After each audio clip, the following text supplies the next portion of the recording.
या उपस्थित विद्यार्थी मित्रांनो, आपण आज या ठिकाणी थोर महान ज्यांच्याबद्दल आपण खूप काही बोललात असे गणिततज्ञ श्री रामानुजन यांच्या या जयंतीच्या कार्यक्रमाच्या निमित्तानं आपण इथं जमलेलो आहोत. त्यांच्या या जयंतीनिमित्त सर्वप्रथम मी त्यांच्या पावन स्मृतीस अभिवादन करतो.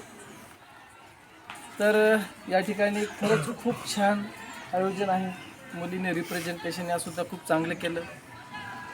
त्याच्याबद्दल मला सगळ्यात पहिले या ठिकाणी कौतुक करावं वाटायला लागलं. या सगळ्या ग्रुपनं जे केलं, वैयक्तिक केलं, किती वेळात केलं, कसं केलं याच्यावर मी जाणार नाही, पण चांगलं केलं, खूप चांगलं केलं. आणि असे जर कार्यक्रम आपण घेतलेत तर निश्चितच पोरांना एक व्यासपीठ मिळेल. पोरांमध्ये न येणारे पुढे आले. मी पाहिलं काही माध्यमिकमध्ये बऱ्याच वेळा न आलेले काही पोरं पुढे आले. काळानुसार त्यांच्यामध्ये सुधारणा झाली. खूप चांगलं वाटलं. काही मुलं न आलेले समोर आले. त्याच्यानंतर मला 2-3 गोष्टी या ठिकाणी एक हे सांगायचं, त्यांना कधीपासून हा पुरस्कार आपला हा जो दिवस आहे गणित दिवस, राष्ट्रीय गणित दिवस हा भारतापुरता आहे. ते महान शास्त्रज्ञ होते, गणिततज्ञ होते. तर 26 फेब्रुवारी 2012 रोजी मद्रास विद्यापीठामध्ये दीक्षांत समारंभाचं आयोजित केला होता. त्या समारंभाला आपल्या देशाचे 14वे पंतप्रधान डॉक्टर मनमोहन सिंग यांची उपस्थिती होती. 125वा हा त्यांचा पुण्यस्मरण होतं, जन्मदिवस होता, त्याला आपण जयंती म्हणतो. या जयंतीच्या निमित्तानं त्यांचं जे जन्मस्थान आहे ते मद्रास, त्या ठिकाणी तो कार्यक्रम आयोजित केला होता.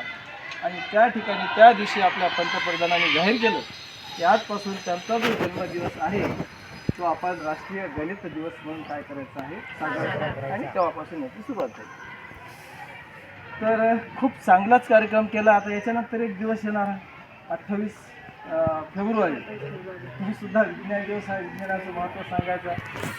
त्या ठिकाणी सुद्धा आपल्याला एखादा छोटा मोठा कार्यक्रम करण्याची अशी आजच्या कार्यक्रमातून प्रेरणा मिळाली. आपण सुद्धा एकदा असा कार्यक्रम आयोजित केला होता मागे, आहे की नाही? तर